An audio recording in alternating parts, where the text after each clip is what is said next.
Watching this video might make you want to learn 4 new hobbies. Hear me out. I'm Dr. Prameeth, and in the last 5 years of medical school, I've tried almost everything I can. Art, yes. Photography, yes. Vocal, sketching, drumming, running, and I even flirted with weightlifting for quite some time. And the weird part is, I never really mastered any of them. But I learned a lot about myself and about how we actually get better at things.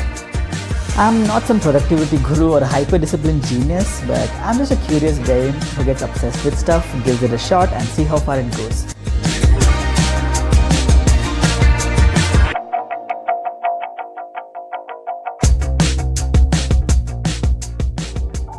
So here's how I start learning something new, stick to it, and actually make progress. And I call it my 7-step system. And the first step is to pick something which you're obsessed with or at least deeply curious about. Because let's be honest, you cannot fake interest. If you're picking something just because it's trending at that point of time or it's satisfying to you at that moment, you'll drop it as soon as it gets boring.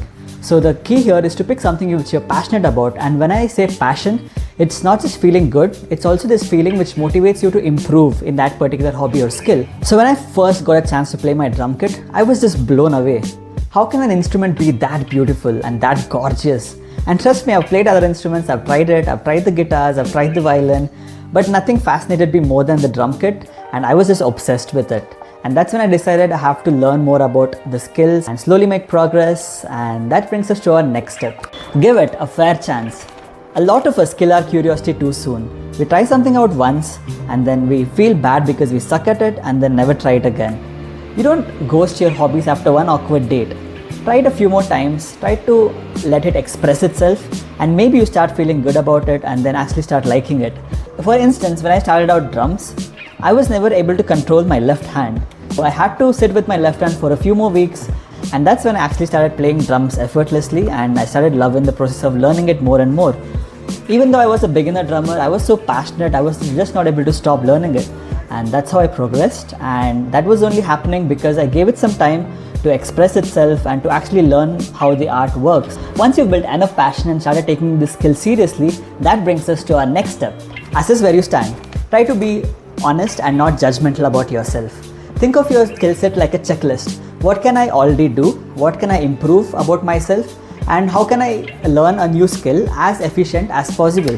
And that's when you start following all these resource channels on YouTube. For instance, I follow Drumeo to learn more about drums, and I follow the running channel to learn more about how to run. And you can read a lot of books, talk to a lot of mentors, or any other way you can gather information is well and good. Learning is very difficult when you make it personal.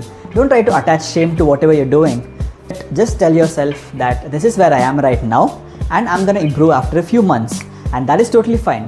Once you make progress, you'll feel good about it and start doing it more and more. But once you stop liking whatever you're doing, you stop making progress too, which brings us to the next step. Make a plan and trust the damn plan. It's all alarms and to-do lists and waking up when I don't want to wake up. But you might ask me, why am I planning something which I'm doing for fun? But that's a valid question. But planning only means that emotions are not taking control of the whole process. And when you follow the plan for a couple of weeks, it feels like magic because progress becomes predictable. It's a positive feedback loop. Let me explain. So when you plan something and stick to the plan, you start making progress. And when you make a little bit of progress, you start getting appreciated from your family and friends and yourself, and you start loving the process more and more. And now you want to learn more about it, and then you start sticking to the plan again, and that's a positive feedback loop. And if at all you're not feeling so good about your progress until now, that exactly brings us to the next step, which is to accept that you're bad at it, and that's totally okay. A lot of times I've planned on drawing something really aesthetic, but I draw some of the most horrific creatures possible, and I just laugh it off. Even when I'm playing drums on stage, I've sometimes sabotaged the whole set, and my bandmates just give this awful stare at me, and that's totally okay, because I'm a beginner for now, but I won't be a beginner forever, because I'm constantly trying to improve my skill set. But just don't give up. You started doing this because you just love doing this in the first place. If you're liking the video so far, then make sure you hit the subscribe button, and let's hop on to the next step, which is a very crucial step, and that is to set little challenges or goals for yourself. So when I set challenges or goals for myself, it'll be something like, Prameeth, try to sketch a realistic tree in the next 1 week, or Prameeth, try to run a 5K in under 25 minutes this week, or something like that, or try to learn a heavy metal song in this 1 week.